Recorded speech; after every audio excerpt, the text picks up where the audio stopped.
This episode of The Adventure Jogger is brought to you by Mariah Mattingly, Jeff Kloosterman, Jennifer Raby, and David Moser, and the rest of our Patreon supporters. And of course, I'm talking to you, the listener.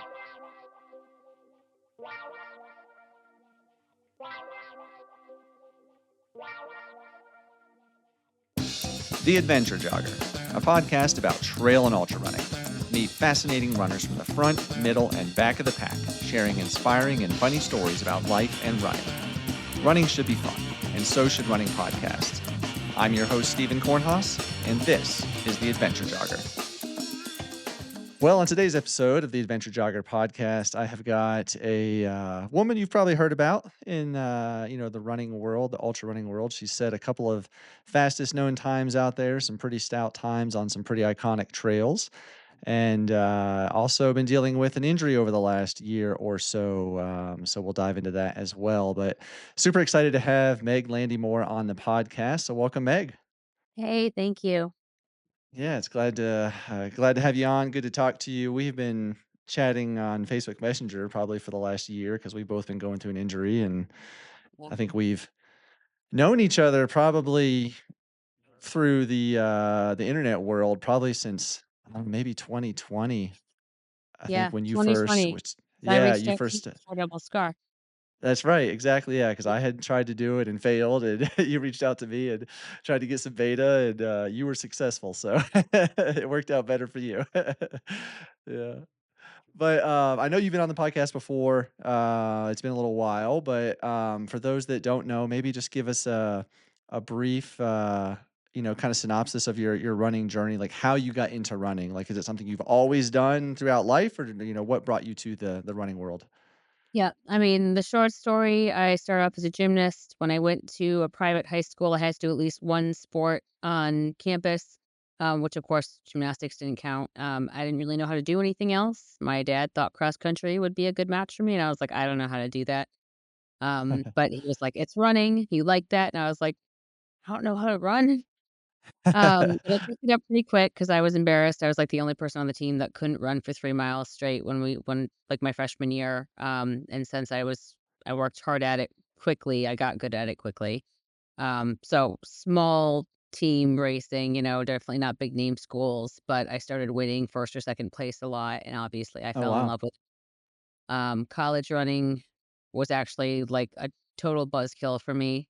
Like, everything is about speed and not about the terrain, and so instead of, like, "Let's go Right. play in the woods," it was like, "Let's run sprints on this straight strip," and I'm like, "Oh, I don't really like this, actually."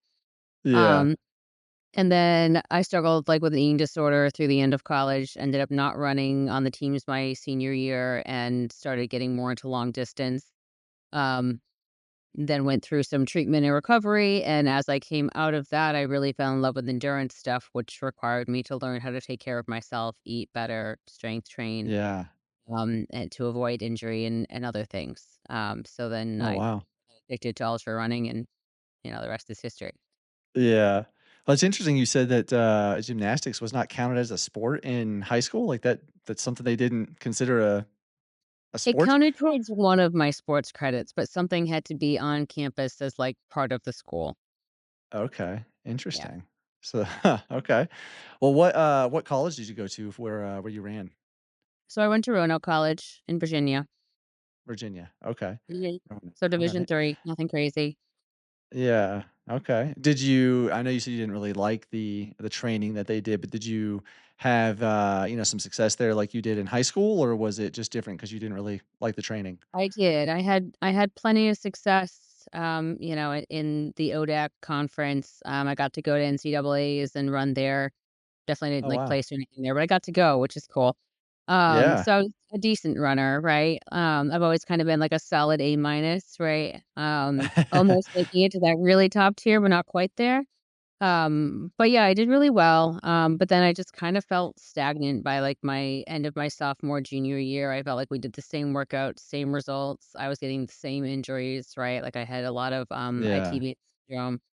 Um, so I just didn't really like I didn't feel it so much. And then between my health and like I took one trip during the summer training that turned into like a full on patellar tendonitis. Oh, Um, no. yeah, so the AT people were like, listen, if you keep running and you blow this tendon, you may never run well again." And I was Oh, like, wow. well, that's when I dropped the teams my senior year, and that was rough. Definitely made me spiral even worse. But once I got my feet Yeah. on running was still like the thing that I always came back to. Yeah. And so you mentioned that you had struggled with, like, an eating disorder and kinda used running, I mean, I don't wanna put words into your mouth, but it kinda sounds like you use running as a recovery tool for that essentially I to kinda did, and I dive mean, into that that's world. really complicated. When I first got into ultras, I was friends with a lot of people, like, in the lobbying world and everything for Eating Disorder Mhm. Association and everything, and, one of them, I was like, "I'd love if you came out to my race," and she's like, "I can't come to an ultra. You understand how ultras look for someone with an eating disorder." And I'm like, Oh. but I'm like, "But it's actually helping me because I want to run so badly that I'm gonna figure out how to eat and, like, fuel Yeah. myself can do this." And she's like, "I hear you, but the public image is not great." Oh, wow. Right? Like, it's just an Gosh. over-exerciser, right? So, Yeah. I see that from one perspective, but it was interesting to hear that because I had gone from where, like, running was like, "Oh god, I had a latte, I'm gonna have to run 2 miles to, like, burn that off, like, psychosis," to, like, Right. run 50 miles and not feel like garbage. How do I do this? Right. Yeah. Yeah. Yeah, I bet that was an interesting time to try to figure out the nutrition side of it and the just fueling your body correctly and how to, not bonk and make sure Yeah, you can I mean, it complete was, the 50 it miles. took me from, like, a very controlled, like, I eat enough to surpass and, like, call myself healthy to, like, "Oh, crap, I'm gonna have to eat a lot more." Yeah. Well, what was your first trail race? Like, what did you start with like a, half marathon or did you go straight into the ultras? I think I ran, like, a nice Northern Maryland little 7 miler when I first moved to Baltimore area. And that was very fast, quick, and right up my alley in terms of distance. At that point, like when I moved to Baltimore, I ran New York City Marathon as my first marathon, and like I said, I could Oh, never wow. do something that long again. Which again really came to right, but I went Oh, into yeah. it with tendinitis, and I think I ate 2 goos and like two whatever serving size cups of Gatorade throughout the race. Oh, wow. So, that was miserable, and I was like, "I'm just not made for this?" So, it was crazy how that turned into, like, a much so then when I moved to Baltimore, right, like, I was jobless for a while waiting for my first job and credentialing as a physician assistant. It took, like, 7 or 8 months, so I did my yoga teacher training at the time, and I would ran for fun, but I did had Yeah. friends who were Baltimore Marathon, and they were like, "Come do this with us." And I was like, "No, no, no. I'm not a marathon runner. I'm gonna stick with halves and below. I break every time I do this." But as the months went by, I was just getting longer distances and, like, for fun. So I wasn't training. I was just, running the harbor, stopping at Whole Foods for snacks back when they had those. And I was like, "Hey, I'm doing 18 miles and I don't feel bad. Maybe I will try that marathon." And then Nice. from there I signed up for my first 50K, which was out in the Headlands in California, so that was really Oh, cool. cool. Yeah, Awesome. Yeah, I've done a race out there. It is absolutely beautiful in the headlands. it was beautiful. Yeah. Yeah. Yeah, that's interesting. You mentioned that, as the distances progressed, you said that you would, keep breaking or your body would keep breaking. What do you think was the I guess maybe the turning point where you can now run these crazy long distances and, relatively stay healthy? Yeah, I mean, I feel like so much of it comes down to nutrition, but then I did a lot of work on my gait, which at the time didn't look like getting a gait analysis. This is like 15 years ago now. Um, Yeah. and it was like watch YouTube videos and try to learn how your foot's supposed to fall. And I in choosing to go to physician assistant as my career, like I went through athletic training and got really into Sure. kinesiology. And so all these different things, like I tried to figure stuff out on my own because like I ended up with this ITB and twice I went to ortho and they're like, we can do a cortisone shot. And I was like, I want to know Yeah. why I keep getting the tendonitis though. I don't want you to just make it not inflamed. Like I want to Right. change. Um, so, I haven't had ITB on syndrome since, knock on wood. But I was able to make these changes that I think allowed me to do that. And that worked until I got pregnant, which Yeah. led in, all of today's injuries. Oh, man. And so I know you're a pretty big proponent of strength training as well, right? Like, you do quite a bit of Yeah, strength training? I Do you do. think that And I definitely find that complicating, like, as an ultra athlete and busy really? schedule and everything, right? Like, I don't wanna name any specific athletes, but people who, like, live in a gym, work in a gym, Oh, teach right, yeah. classes, doing, like, CrossFit, they're like, they've got the strength training down. Mine is a bit of a mess of like, "Oh, I've got 10 minutes. I'll do a random set of push-ups and some things Yeah, here," and, it's whatever I can cram into my day. And I feel like with ultra, like, every time you race, you go back a level in terms of your strength, right? And then you yeah. regain, and once you race, you go back a level. So it's really hard to make gains. You're really in this maintenance game forever. Yeah, it seems like a lot of runners that do strength training almost do it in like seasons. Like the winter time is like, oh, I'm gonna hit the gym and I'm gonna get strong. And then as soon as spring race season comes around, they like stop running, working out at all and focus on Yeah, running and then go back into that cyclical thing. But yeah, yeah, I mean, hey, finding 10 minutes to do some push-ups and stuff is awesome though, being flexible and finding what works for you and your schedule. Cause yeah, some people I don't know how I'm in the gym, or I was in the gym, yeah. 2 days a week, maybe three, for 45 minutes to an hour. But those people that are there 6, 7 days a week, doing an hour every day on top of their running, I just don't see how they do that. That's a lot. Yeah, it's a lot. It's a lot. Yeah, yeah. So, what? I guess what was your first ultra that you did then? Like when was that as well? Like what time? What year was that? So 2000, beginning of 2012, was Headlands 50K. Okay. And I did that as I sort of ended up in that almost by accident because I had decided that I was gonna do my first 50K, and, like, originally I planned it, so it'd be, way far out from this marathon. It's only gonna do 2 long races a year because I thought that's, like, the rule at the time. And then I, like, went out and did Rehoboth Marathon for fun, and I was like, "Man," and I ran past the finish line, right? When I finished, my watch said I was, like, point 0.2 short or something, so I was like, "I'm just going and just see what happens." So I made it Yeah. 28 miles, and so I was like, "Well, if I Oh, can run wow. 20, 31 doesn't sound that cool anymore." So I was like, "I'm gonna sign up for a 50 miler instead." So, I signed up for a 50-mile race, in Nevada, Labor of Love, and I ended up doing Headlands as, like, my first warm up to it, and then Seneca Greenway, back in the day, it was like a 35-ish mile 50K. Oh, So, okay. I did that with, like, a 4-mile run before, even though everyone says you don't have to run, like, 40 miles before your first 50, it was, like, a mental thing. So I was like, "Well, I'm just gonna do it anyway." Um, Yeah, I mean, I really went my first year, 2012 was, like, I mean, stupid. It was stupid. I did, yeah. I mean, 9 50Ks, 7 marathons, Oh, wow. road runs as part of my training, um, 3 50-milers, the 100K, a 100-miler, and, like, a handful of other random things, like, in a All in 9-month your first period. year in So hard. 2012. Yeah, Wow, yeah, that is a lot. Nine fifty but no, Ks plus the without any 100K. injury, technically, but Yeah. adrenal fatigue, yeah, Yeah, sure. My gosh, that's wow. And 2012, so you've been in this ultra game then for 12 years. yeah, Wow. That's yeah. pretty long and, successful. Now you've done a lot of races, a lot of events.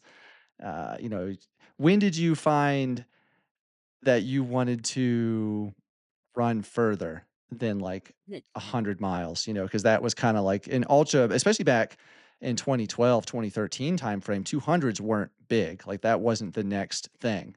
So when did you Yeah. find that you really wanted to go beyond that 100-mile distance? So that's fun because it starts, interlooping into the pain and injury and stuff, but essentially, like, the 100 miles was the thing, right? I wanted that, got one in, and then I got pregnant, like, that next spring with my first son. I had a Okay. lot of pain throughout and then pain after. I didn't start running quickly. I kinda got back to hiking really quickly, and then I did some jogging, but even my first couple of race, I think I just was a DNS, like, I signed up, and then I looked outside, and I was like, "I'm gonna leave my kid all day to go run in the woods." I was like, "No, forget it. I don't need Yeah. this." So I don't think I did my first race for, like, 8 months. I just did a flat 50K, and sometime after that, I finally, like, sought some help for, like, my pain and stuff in my pelvis, and I basically got told, "There's nothing that we can see." here's some estrogen cream and come back when you're done having kids. And I was like, Oh, wow. okay, thanks a whole lot. So, I kind of sucked it up for a year or so and just dealt with it. But it was a lot of whining to my husband and stuff. And like my running was getting worse, but at that point it was still fine. Um, Yeah. but I was like, I just want to cram in one more 100 before we have another kid, right? Because if I don't do 100 for like 5 years, like, are you even an ultra? Right? Like, it was so dumb, but I, like, crammed it in. I went out to Georgia Jewel for the first time, and this Oh, was on their wow. old course, and started out hot shot, was in the lead, was doing great, ended up, like, my calf cramped at, like, mile 17. I think Oh, I ended up no. in a little bit of rhabdo by halfway, took a pacer who I didn't know, but he was really excited and sweet, and we hiked together for a while and got super lost. Um Oh, So I man. ended up back in rhabdo and then, like, come to find out, like, I had actually, like, torn my calf a little bit, so I ended up Oh dropping my at, like, goodness. 68. And, it's one of those, like, you look back at the moment you sit in the chair and you're like, "Could I have finished?" And I'm like, Yeah. you should have finished. You did good to stop." But you also are, like, wanna be that gritty athlete that's like, Right, "No, I yeah. limped my leg all the way to the finish line." Um, but that ended up being a thing, right? Like, so then I wanted to go back, but we also were trying to have a baby, and it was, like, messy. I ended up miscarrying, Oh, and no. opted to get back on birth control. I was like, "Screw it. All I wanna do this year is train and go back and crush Georgia Jewel." So I think that was Yeah. 2017, maybe? I don't know. I Okay. had a really good year. I won a bunch of stuff and set a couple of course records, and I was like, "I'm back. Oh, wow. Screw this pain. I'm good." Um and then got pregnant, like, found out a couple days after, I hit 100K at Cake Upon, 12-hour, and I was like, "Oh, Oh, well, that's wow. why I feel garbage." So come Georgia Jewel, I was, like, 20 weeks pregnant, and I was like, "No, I can't do the 100." Oh, Or no. at least I chose not to. Women do Right. crazy. Sure, Um, yep. and to each their own, but for me, I was like, so I ran the 35 and it was great, but, like, it was hard, and my husband watched me, like, cry about how I wasn't in the 100 and just sad. Like, I trained all Yeah. year, so happy to be pregnant, but also, damn, I really wanted to Yeah. see that moon rise and, like, kick that race's butt. Yep. So, um, he was like, "Well, next year," and I was like, "Next year, I'll be 6 months postpartum. That's a super bad plan." And he was like, "Yeah, you can do it." And I was like, "Don't even talk to me about that. We'll see." Yeah. So, the rest of pregnancy, I ended up getting diagnosed with pelvic vascular disease, which is like essentially I've got varicose veins in my pelvis. So that was what they believed was causing most of the pelvic pain. There's really nothing to do about that till after pregnancy. So once I was cleared postpartum, then I went in and had a stent placed that was supposed to treat that, and treat May Thurner syndrome, which is essentially where one of your large vessels returning to your heart is, like, pinched by your artery in your spine. So the Oh, wow. stent was hold that open and give me better blood flow return. Oh, And gosh. for about 4 months, it was amazing. Like, my resting heart rate dropped into the 40s. I was like, Okay. "Whoa." My paces dropped. I was like, there's this whole chunk on Strava, I'm sure, where I was, like, running in the 7 minutes for, like, comfortable runs, and I was like, "Oh my god, I'm like a real athlete again. Everything's better." Yeah. I raced Georgia Jewel that year and set the still standing female course record. Oh, And everyone's like, wow. "How did you do that 6 months postpartum?" I was like, "I have no idea. That was so cool." So, I dabbled with having, like, a good coach and, like, maybe I can get signed elite and, like, have a sponsor, and then the whole world came crashing down, like, January of that year. I was so fatigued, my hamstrings were flared, my pelvis stuff was worse than ever, Oh, and man. I'm just crying in bed, like, maybe I overtrained, our kid was, like, 8 months old at that point. I'm like, "I know I've only been sleeping X number of hours, like, maybe I just need to, like, reexamine the balance in my life, and that's all that's wrong." Um, so that year, I dove into my first, like, all-in physical therapy, right? Like, I went for a gait analysis, and they were like, "It's your back and your pelvis and your shoulders, and Oh, we're gonna work jeez. on all of it." And I was like, Yeah. "Okay." So I spent a few weeks doing that, and they were like, "Listen, it's really all in your pelvis. We're gonna send you back to pelvic floor." I'm like, "Okay." So I went back to pelvic floor therapy. She worked on me for months, and this was all 2019, and I got nowhere. I was very frustrated. Um, Everything was pretty much the same vascular wise. Stuff was still a problem. So I just kind of felt like I kept hitting dead ends everywhere, right? Yeah. And then 2020 came. So Oh, boom, I'm yeah. stuck in the middle of this stuff and like nothing I've tried improved. I had a couple of hernias repaired in February just before everything shut down, thinking maybe that was the issue. And like once I Oh, fix that, pelvic floor muscles will work correctly, right? There's a whole piston system where like your core right. should together. Um and so enter 2020, it's a whirlwind, but I'm walking a ton because we're, like, walking with the kids, and I'm running, and, we're home a lot. So I did, like, a community 100-miler on my own, and Oh, wow. that's fast, like, as a little fundraiser for our hospital. Oh, Um, cool. yeah. So that was fun, and I was surprised that it was fun because I was like, "I'm gonna hate running in this neighborhood forever after." So you just did, like, laps in your neighborhood, basically. Yeah, What yeah. size We was the have, like, a loop you little did? trail loop. What? What size was the loop that you did, that you repeated? So, the maximum length I could make the loop was roughly 5 miles. I have a little trail Oh, loop wow. thing. It's not great, but I was able to get on that for a little different terrain, but then they were slower loops, right? So, it was like pluses and minuses. Um, and I made it a 24-hour run to take any pressure off myself of, like, making it to 100. I just was like, "Just make it a goal of, like, going for 24 hours." So, I technically Yeah. got 111.6 miles, I think. Oh, wow. That's awesome. But once I hit 100, I just walked. I was like, "I don't care." So it was cool, and at the time, that was, like, my PR and a 100-miler and stuff, so I was like, "Alright, this was kind of fun."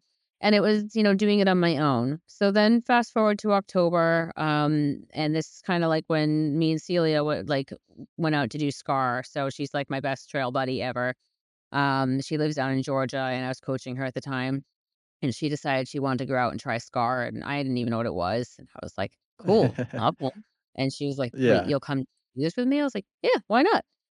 So we started talking about it, and we didn't wanna bother anybody, especially being COVID, so we're like, "We'll just go do it ourselves," and I was like, "Well, if we do it ourselves, how are we getting back to our car?" And she said, "Well, Right, we can yeah. run." Right.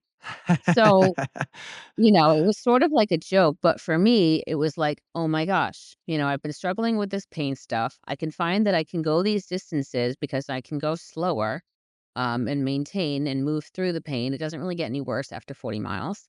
Yeah. So, like, I really wanna do that." And it played out that I did. I actually like, when I look back at the experience, I was so naive going into that. I don't really know how I managed to finish, so I really wanna do it again.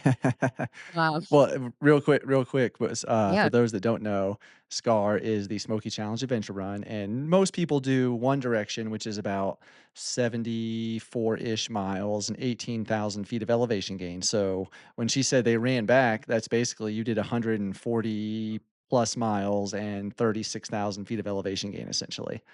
yep, Yeah, so yeah. I lived it's pretty in stout. Maryland, like, a very flat area, so Right. body was not prepared for that. It was pretty darn painful. Yeah, and I'll just, say here too, she did set the, fastest known time for doing the double, and that was, 2 days, 3 hours, 51 minutes, and 21 seconds. Now that's the was that the fastest for a? Because you guys did this, did you do it self-supported? We had w no, supported.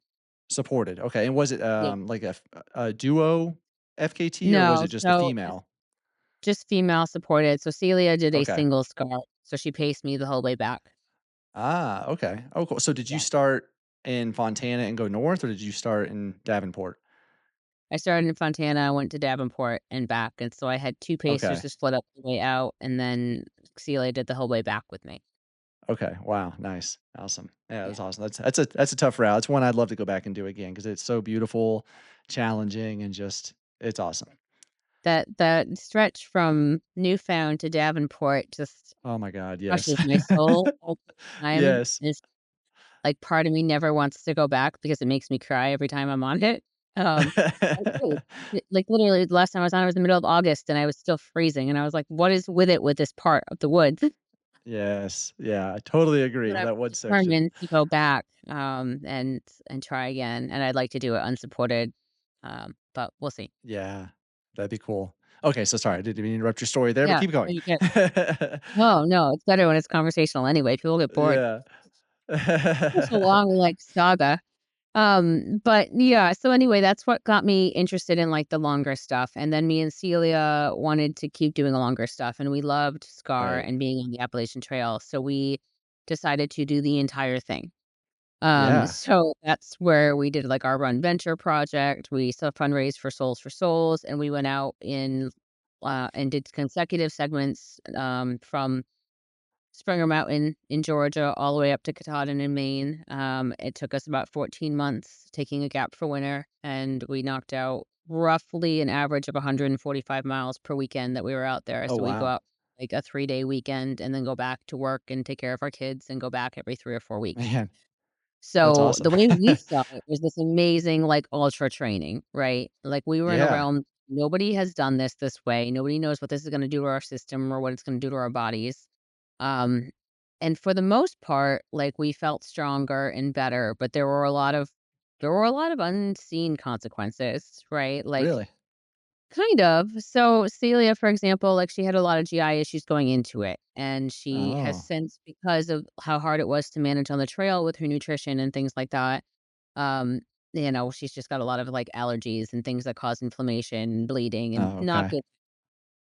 So like where I was eating normally, she was like losing everything, right? And she was still making Man, these distances. So I was like, I feel good. And she was like, I don't know if I can do this, over right? there So, dying, like, yeah. the only 2 October of our first year, we DNF'd that weekend in our minds. It's not like it was a race, but, like, we didn't finish our miles because she was Right. tanked, right? And I wasn't so it was a hard loss. So she went diving in more to her health and things like that. But then, fast forward to the finish and everything else, like, we did all this distance. We felt good during it, but, like, we're both dealing with different things with our gait and stuff now, and it's almost like Right. doing 2,000 miles of slow mileage like that changes how you move, right? Oh, You end certainly, up doing yeah. both compensatory movement and things like that too, which I think helps to create these problems, as ultra runners. Yeah.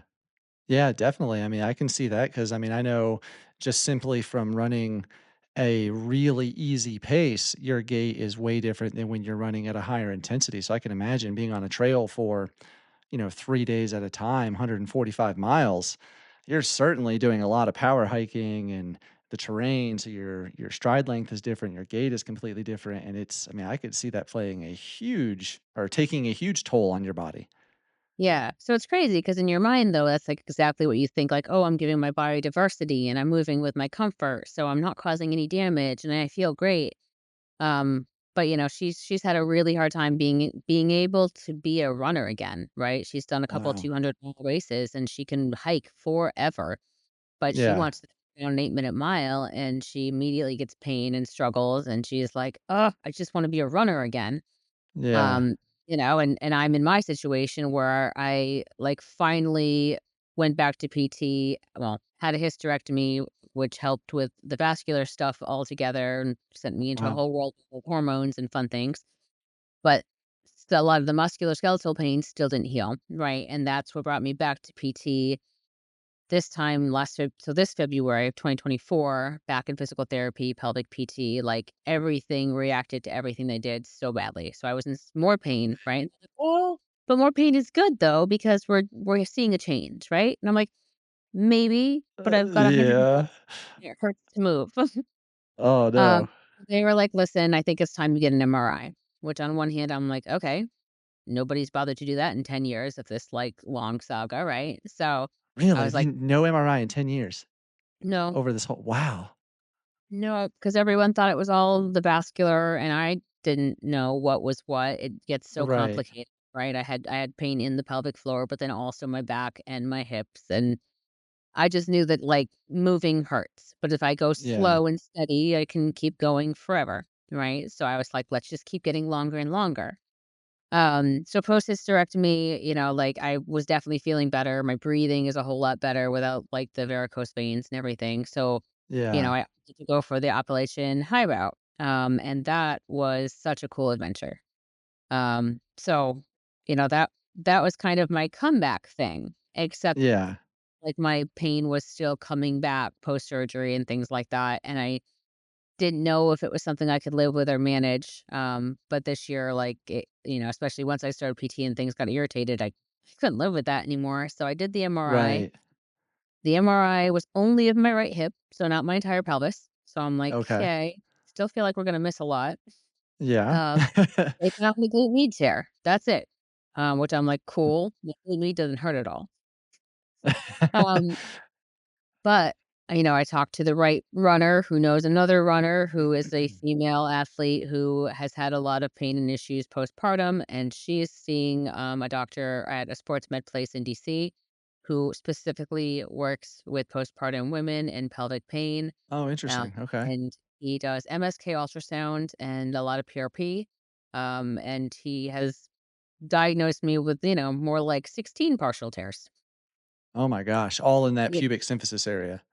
Yep. So the cartilaginous disc at the pubic symphysis, which for anyone that doesn't know, that's basically where you come together in the middle, right? That's where the Right. hips meet. So that cartilage disc tore probably during my first pregnancy, and since it's cartilage, it doesn't have much blood flow to it. It doesn't heal very well. So essentially, my pelvis has been unstable and compensating for that instability over roughly 30,000 miles. Ever since 2013 when you had your first pregnancy, right? Yep. Wow. Good Yeah. grief. So in my mind, because people are like, "Oh, I'm so sorry you're going through this." I'm like, "I'm so glad that I'm not a surgical case." Right? Like, Yeah. I'm lucky that all I have is a handful of partial tears.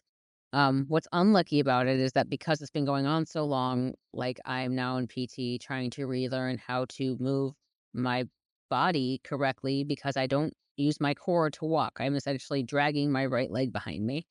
Oh, wow. Um, so I'm like got straps and everything and trying to relearn how to move without thinking about it, right? All neurological. And I'm like, I want to be in control. Um, Right. so it's cool because I'm finally on the path to recovery, but it is slow and frustrating and ups and downs. And so the doctor that diagnosed you with this, he thinks all of this is related to the pregnancy originally in 2013, right? Yeah. So all the Yeah. But of tears, course, and okay. also my running, if I didn't do extreme stuff, maybe. Sure. Yeah. Probably exacerbated it some, absolutely. We Right. know Right. we know that I'm sure that took place. Yeah. I know it did for me, so, Yeah. yeah, so I'm curious then with these partial tears, like you said, you're not it's a non-surgical thing for you, so what has been your method of treatment for this? Yep, so I'm doing PRGF, which is, the short is, PRP, platelet-rich protein, so essentially you Right. go in, they draw off your blood, they separate out the plasma, so, like, the golden part of your blood versus the red, and they re-inject that into the injury, and what that does is it creates a really acute inflammatory process, Huh, but it draws specific inflammatory markers, and it helps tell your body exactly where it wants attention and what it needs to do to heal. So interesting. it's a little more specific than just like an acute injury. Yeah. Yeah. And so how are they So I mean, like, is this like a 9-inch long needle that they stick into your pelvis essentially, or how does this, yeah, what's it like? it's kind of like that. I mean, it's probably only a 2-inch needle, but it's fairly terrifying. For the pelvic stuff, I've taken ketamine both times. That's one of the pain management things they offer. So you're a little Okay. bit drugged up. Um, and I don't feel like it helps much with the pain. They say it does. I don't know. Oh, I didn't use it when I had them do my hips the last time because that wasn't as personal. But yeah, their needle's going in terrible places. It is I mean, is it scary. going in your rear basically? Like, I mean Yeah, so I've had literally my tailbone injected, my SI oh joints my god. injected. My hamstrings are shredded from years of like Oh, tendinosis damage. Um, And then both the hips and the labrums and glute medius have been injected. So oh my my gosh. I have abdominal tears where it connects to the pubic symphysis, so just at the very base of my core. So those are Yeah, injected right there too, and of course right at the pubic symphysis. So lots of fun things. So all I've been through over. things of that, and each time you do that is like 2 days of like pretty immobilized by pain. Honestly, it's not Yeah. as much like running 100 miles. It's so specific. It is like that kind of pain, but it's only in like where you're injected. Right. So you're just really slow to move and stiff, but Yeah. it's only a couple of days. Oh my gosh, yeah, and I had my left hip injected with, cortisone once. Insurance required it before they would do my surgery, and so they did Wow. that under ultrasound, and they had to use, like, a local anesthetic first, and then they Yeah, went in with, like it was like a 7 to 8-inch long needle that they had to stick in through the muscle, get into the joint, and, like, it felt okay during, but that like you said, that pain the next day was yeah, pretty intense, and so I can yeah. imagine with more specific regions and, like, oh, that just sounds yeah, that does not sound pleasant to be going through so many. I mean, how many injections have you had over I guess how long has this treatment been going on? So I started this in June. So I ran Okay. Hellbender and had the MRI Monday after. I didn't wanna know it wasn't the MRI until I finished, and I'm gonna run this race, I'm gonna have fun, and then I will take as long as a break as I need to Yeah, heal all of this stuff. Um, which, it took me a while to get the MRI and then figure out how to get seen and all that stuff. right. So yeah, it's been a thing. So 3 rounds, I'm going back November 7th probably for another round, but part of me is hoping they'll be like, "Oh my gosh, you're so well healed, we don't even need to." Yeah. We'll see. So, like, my pelvic floors actually feels a ton better. I'm starting to actually Well, build some good. core which is great.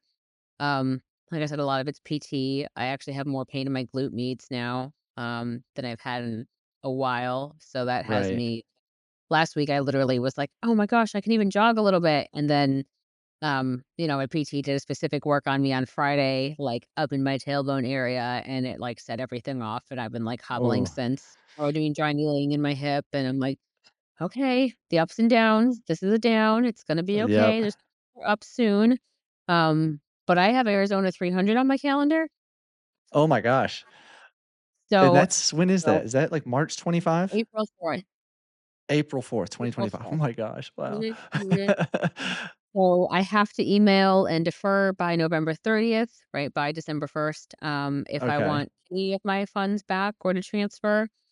Um, And I it's know the that's not first, a like, cheap race. really, really expensive race I've signed up for, but I have a bunch of friends going, and I was like and I'm like, even if I can't, right, like, even if I had a perfect training cycle pain-free, there's still no guarantee I would finish. Right, So yeah. I have to go out and just hike if I'm well enough to hike, and however far I get, it's an adventure, Yeah. right?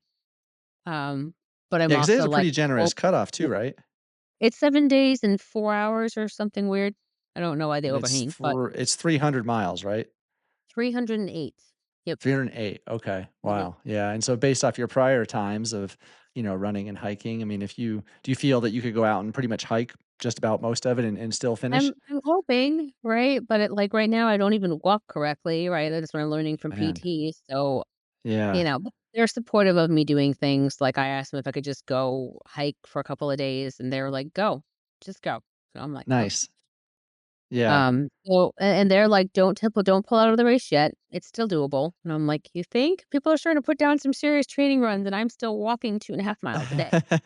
That's an awesome Okay. PT just to say that 'cause I mean, I would imagine a lot of PTs would probably be the opposite and be like, Yeah. 300 miles is No, a lot, you they're might not." supportive, and my doc is like, "Don't give up yet. You still have time." I'm like, That's awesome. "Okay." And I'm like, "I really don't wanna put," I mean, I'm like $12,000 in right now. I'm like, "I don't wanna Oh my put in 12 gosh. grand, take 6 to 8 months off of running just to go out there and re-damage myself right away," right? Right. Like, so So we'll see. are the PRP treatments, are they covered by insurance for you, or is that No, not at all. oh my god. Oh, Right. wow. So he actually does it, so typically you pay between 800 and 1,200 per injection of PRP. The Oh, way he wow. does it, you pay a flat fee of 2,500, and he uses it, so he draws off a full liter of blood when you go in there, and he uses as much as he can and injects as many places as he can with what he's got. Wow, So a it's liter of actually, blood. yeah, yeah, which I didn't realize either. Like, I got some blood work done after my 2nd round, and my white blood cells were so low, and I was like, "Huh, wonder Huh. why." Just usually not, Yeah. right? And I did this last round 5 weeks after the first, which is as early as they would let me come back, and I didn't really understand why, right? Because I was like, "Well, if we're injecting a different area, do I still have to wait 8 weeks?" Because we hadn't hit Yeah. my hips or glute meats yet. And they're like, "Well, you can come back." And I was like, "Okay." And I went in, and so while they were on my blood, I felt it. I've never, like, felt it losing blood, but I was like, "Ooh, I'm really tired and really cold, and Oh, that's a little weird." wow. And I asked him, and I was like, Gosh. "Does PRP drop your white blood cell count?" He's like, "No, but taking your blood does." And I was like, "Oh, Oh. yeah." Gosh, yeah, that's So crazy. yeah, so I'm glad to have a longer gap in between and kinda recover, and it's crazy because, like, I did go back that soon. I could still see the inflammation from the last injections on the other areas that I had them check and Oh, stuff. wow. Like, you do have this inflammatory process that does take 8 to 12 weeks to calm down, so you're still Right. healing for, like, a long time. Yeah. So, It and I'm a huge proponent of, like, healing is a very slow process. Even if your pain is yes. gone in 4 to 6 weeks, you're not fully healed from, a tendon injury for 6 to 9 months, right? Like, Yeah. healing is slow. Wow. So, you mentioned, like, you tried to jog, but so when was the last time you consider that you ran? Like, how long have you taken So I off? got to run with Tara, actually. Oh, you did? Um, Oh, yeah, it was wow. probably a super poor choice for my body, but I did it. That's awesome. So I did 3 miles with Tara Dower when she was in Maryland, right near Harper's Ferry. So she was right on the C&O, and I was like, "Ugh, I'm just gonna do it." It was, like, literally the day before I went back for PRP injections, and I was like, "I know I'm gonna be down hard for a couple weeks," so I was like, "I'm just gonna go, and I'll do what I can with her." So I ran 3 miles, hiked a mile, and then walked the whole thing back, Wow. after I left her, but I was so happy to get to spend a couple miles with her. She was amazing. Yes. That's Yeah. awesome. So, well, before that, because that let's Yeah. see, that would if she was in Maryland, that would have had to have been what, probably September, like, September 3rd or something? September okay, so a 4th, little I think? over a month ago, okay. But Yeah. before that, when was the last time you May ran? 10th. May 10th. Oh, wow. Okay, yeah, Yeah, Hellbundle. yep. March 26th for me. Yeah, yeah. Wow, that's gosh, I know, Right? that's I'm not counting the days or anything. I know, right? Seriously, it's like we don't keep track of it that much, you know? No. Well, I do the I'm cu calendar where my 6-month mark is running today, right? right, yeah. Well, I definitely wanted to ask you too, like, how has that been for you mentally? Because I know certainly running has been a very large part of your life. Going back to high school, running, across Yeah. country, then college, and then this has been a big part of probably your identity, of who you are as a person. I know a lot of people say, don't make running your identity, but we all do it. I mean, we love to do it. Yeah. So, like, how's it been for you mentally since, May? And while going back before May, I'm sure with all this pain and just dealing with possibly, never being able to run again as thinking about that, because I'm sure that's crossed your mind. Yeah. So, I mean, honestly, I feel like I've been in an identity crisis for, like, half a decade. I mean, I Yeah. go through these phases with the pain that I'm like, "Maybe I should just stop running," right? But then you post something and you've got a handful of people who are all like, "You shouldn't do that to your body." And then you've got the handful of ultra runners who are like, "You can suck it up. I hurt too every day. You should just go further. Like, Right. take some Tylenol, rub it off." Like, and we just go back and forth. And I've taken fairly large gaps and didn't feel improvement. So it didn't seem like stopping would be the answer. So honestly, this gap, at least the first 4 months of this gap was like a huge relief for me. It was almost like someone had finally given me the right to stop training, right? Yeah. Like I just kept going and kept pushing and kept trying. And, I hate training. It was all just so I could go to races and adventure because my daily runs hurt so much that I'm like, why do I do this? To myself? Yeah. um, so it was almost like this huge relief. Like I don't have to get up at 5 a.m. today. I can sleep till 6. Holy crap. I can take time to actually work on my book and write, and, like, I can take some breaths here. I don't have anything coming up and no one to disappoint. I have a real diagnosis and something I'm working on. Yeah. So it was a huge relief, and it gave me a lot of space to realize a lot of things in my life. So, like, I'm leaving my business currently and Oh, changing wow. career paths, still a PA, but, like, changing Okay. practice and everything else. So I feel like this time has been really necessary to kind of reevaluate my identity. Yeah. But yeah, Certainly. I come mean, that's fall and the temperature change, it has been much harder because this is running season I know. and the smells, the feels, the trail The community. leaves. Like, okay, it's cool. I'm fine. And, like Yeah. literally my job on Tuesday was my last day of work. And like Wednesday, I was just like a puddle. And I was like, I can't run. I don't have a job. Like, what am I doing with my life? Yeah. Yeah. It has not been Yeah. all rainbows and, like, meditation. It has been a whole lot of, like, "This is so great and good things are coming, but I can't be hopeful every day. This sucks. I'd like to do a post," but then everyone Yeah. gives you all this sympathetic stuff and, I there's a know. like, the world of social media is this mixed bag, right? Like, nobody Yes. shares their hard moments on cam because when you do, everyone's like, "Oh, I'm so sorry. If you need to tell me," oh my god, I don't need all that. I know it's like when somebody does share, people are generally like, "Oh, you're so brave for sharing this," but then it's like you said, you get those other people that are like, "Oh, I'm so sorry. I know, maybe you shouldn't run anymore." And it's a lot Yeah. to deal Give with yourself mentally. grace. I'm like, I am giving myself grace. I can still be pissed off. I know, right? Exactly. Now, like, have you found yourself at all, especially with it being fall, um, like just driving somewhere out into the woods and maybe you can't even hike, but you just get out of your car and you sit in the mountains or the woods for a little while? I'm just curious because I've done that. So, I haven't yet. It's literally so like I said, my PT was like, "Go do that hike," because 'cause I'm like, "I just wanna drive to the AT in Pennsylvania and just hike for a couple of days," right? Like, Yeah. bring my stuff, sleep out there, and just have 2 days alone, away from everybody, and just be out there. Um, I keep looking at the calendar, though, and, like, this hurricane that just happened, I'm Oh my so gosh, yes.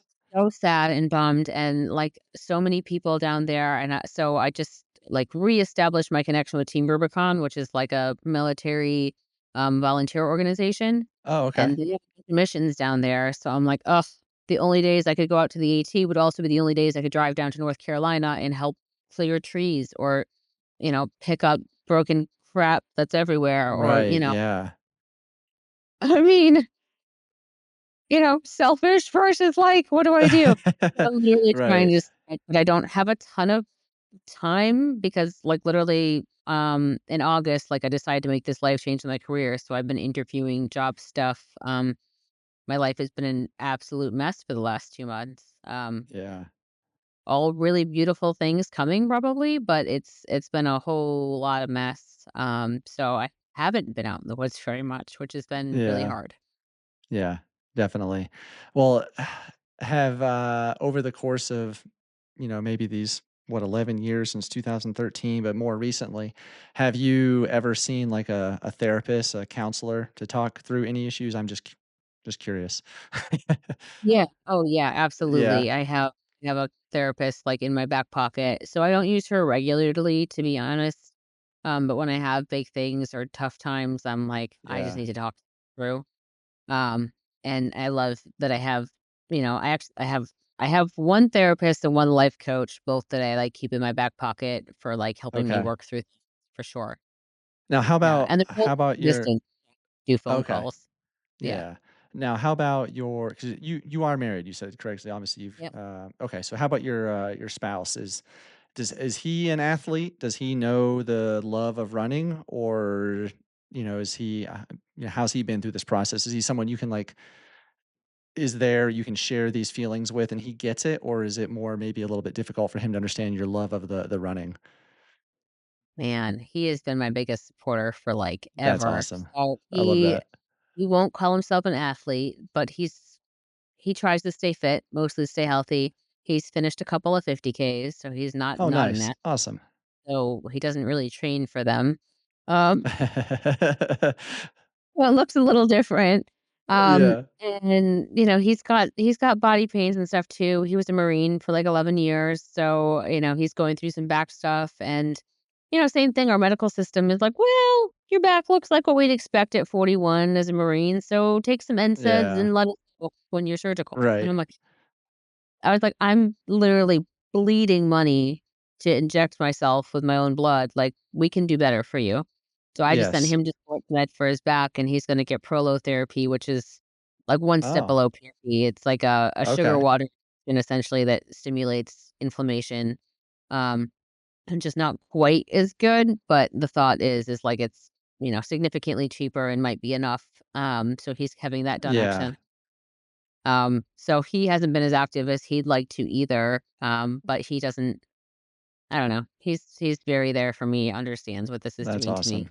So important to have a supportive partner. I mean, I know my wife has been amazing through my injury as well, and just having Right. somebody that understands and you can talk to is just massive. It's huge. So Yeah, it's I mean, he's been my biggest cheerleader, so many times, like, when you've had pain for a long time, you go through these phases where, like, forget it, that I'm just in pain, right?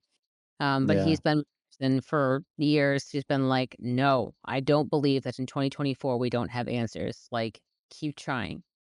I'm right. like, "You're gonna go broke with me trying," and he's like, "Whatever, keep trying." I'm Yeah. like, "Okay." Right? So, having that like, if he was like, "We don't have the money for this," like, then I just wouldn't do it, and I would probably be out there running still.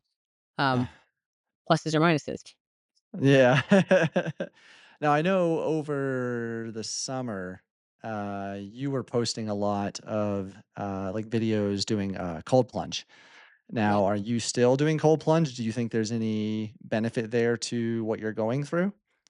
Yeah, so that was actually last winter because it's too warm here in the Winter. summer. Okay. Yeah, so I did 75 days, which was just my own little, like, how do I commit myself to get out there and do it? Because if I was Okay. just gonna do it when I felt like it, I'd chicken out every time.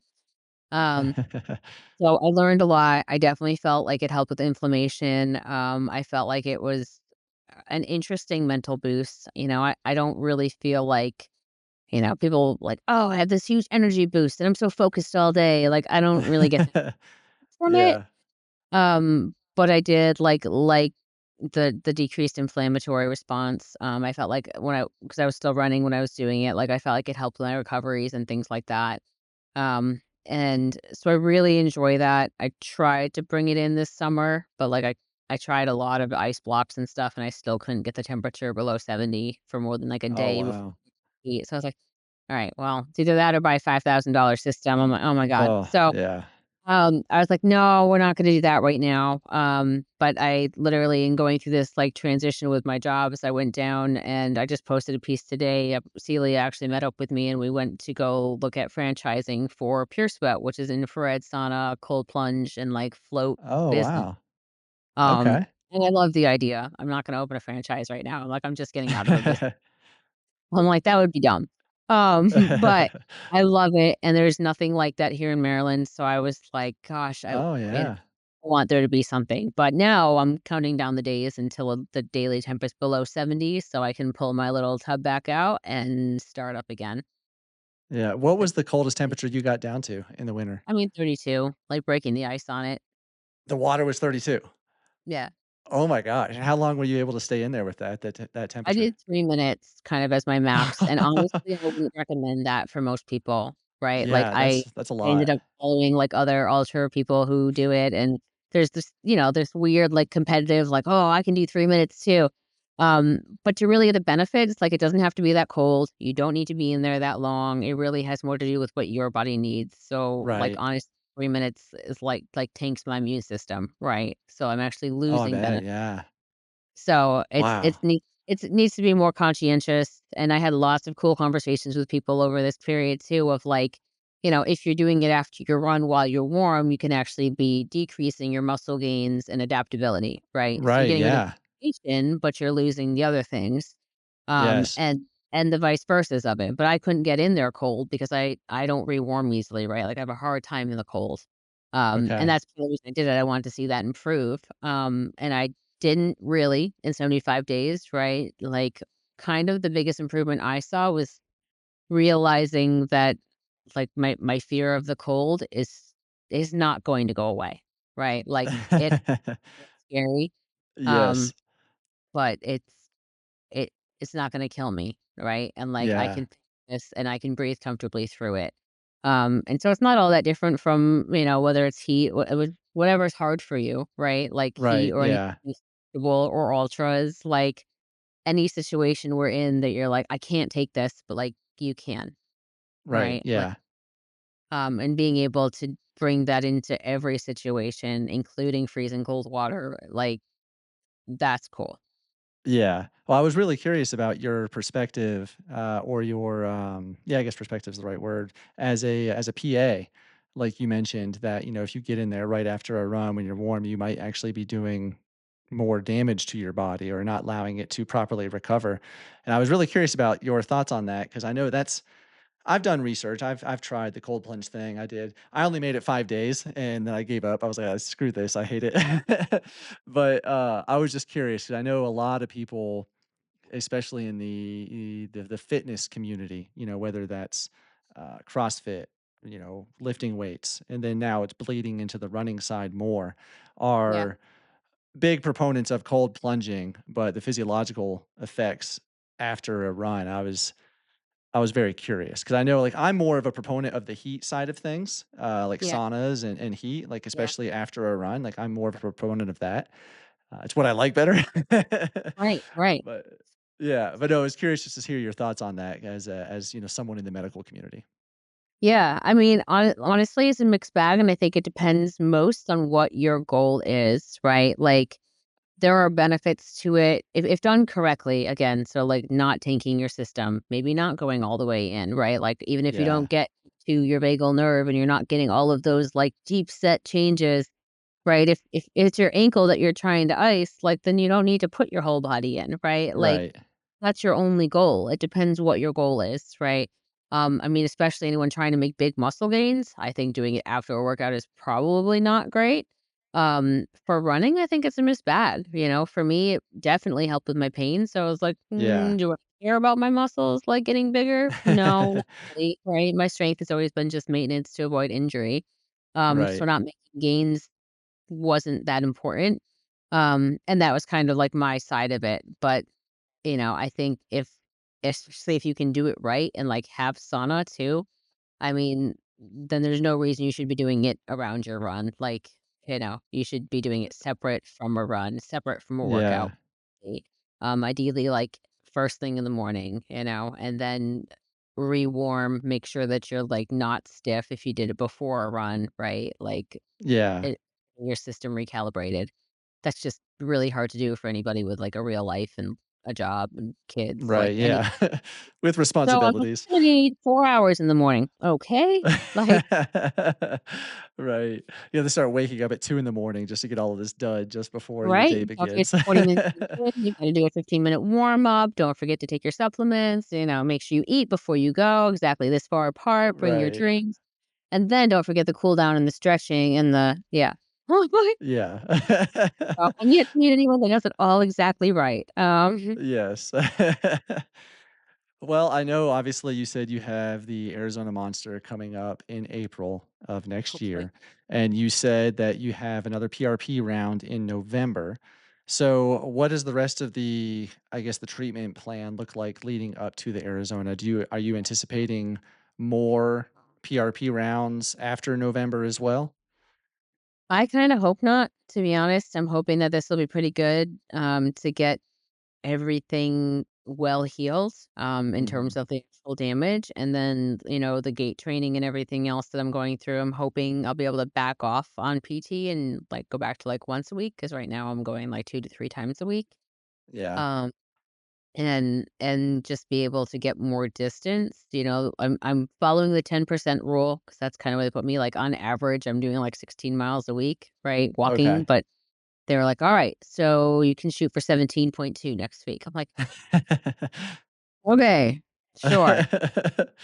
In I'm not really thinking 2026, you'll about it. be up to a hun But I mean, with a 10% rule, that's not a bad advancement if I actually can do that Absolutely, and stick yeah. to it. So I'm hoping, and as I get moving a little more, like I can get on the trail and if I can hike, then I can hike and I don't have to worry so much about the running, but Right. we'll see. Cause like even that's not my like I would really hope, to go for a double scar next year. I'm hoping to go for the long trail FKT.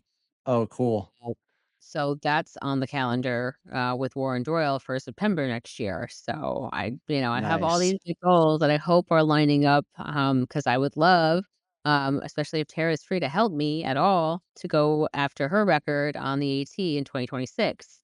Oh, wow. But, I have to be able to move without pain and all this stuff first. So I'm like, Yes. maybe, Baby look steps. at you. Yeah. Yeah, I was So curious about that because I figured with your experience on longer trails that at some point you were you had to make an attempt on the AT is was my thought, so it's good to Oh, hear that. that's it. It's really hard with kids, you know? There's Yes. not a lot of women with kids who are like, "Yeah, let me leave my family for 40 days and go run." Right. Well, so, but unfortunately, fortunately, my family is really supportive. My That's kids are great. kind of terrified by the idea. Like everything that I do, they're like, "Why do you do this?" I'm like, "Because I love it. I love to Yeah. explore what I can do." And they're like, "It just seems like you like torturing yourself." I'm like, How old are your kids now? 9 and 6. 9 and okay, so you still have a pretty young six-year-old, okay, yeah. Yeah. So Yeah. we'll see. It would take a lot of things to fall into place, but I'm gonna keep talking about it and dreaming about it, and we'll see what happens.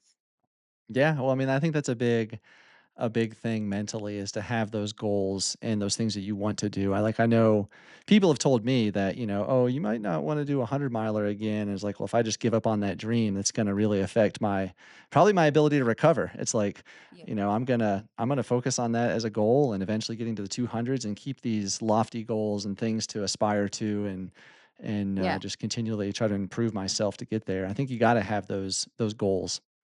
Oh, yeah, and you'll be back. I mean, literally in my my PT, her sister is apparently like this NIH bioengineering person who is like looking into how our bodies break down and like exactly what genetic component causes that. And there, anyway, Interesting. she sent me this article that has amazing little words and things like that that you're like, that is a different language.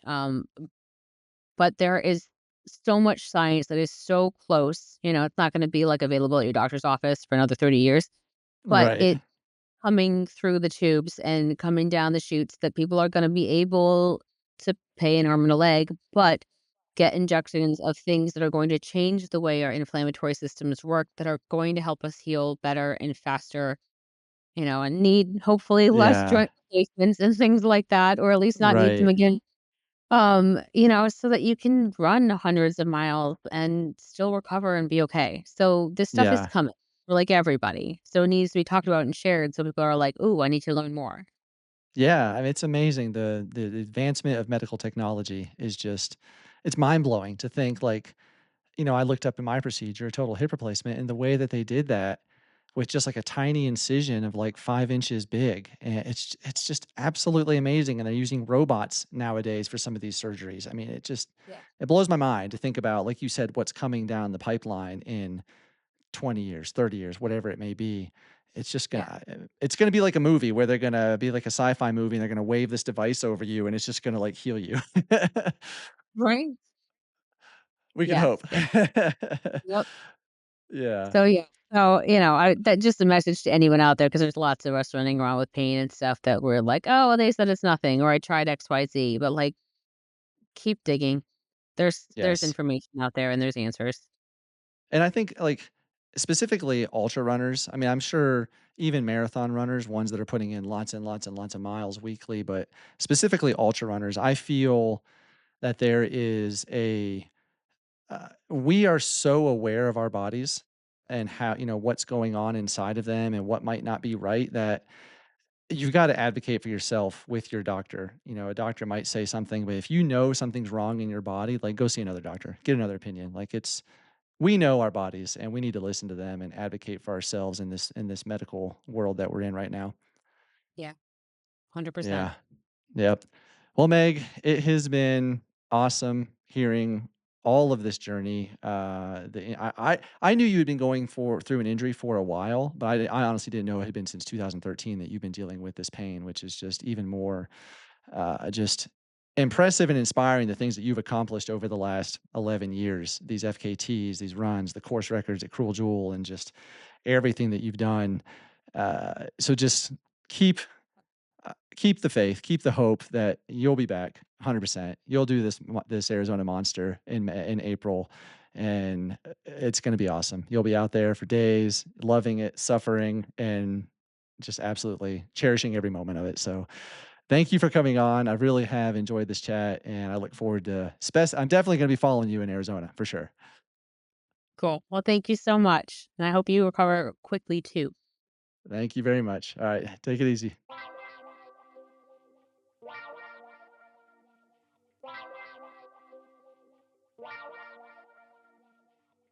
If If you enjoyed this episode of The Adventure Jogger, please consider joining our Patreon and be sure to follow us on Instagram, YouTube, Facebook, and TikTok for more content like this. Without your continued support, we would not be able to produce this type of content. So thank you so much to everyone that has listened, followed along, subscribed, liked, commented, you name it, donated on Patreon. Thank you.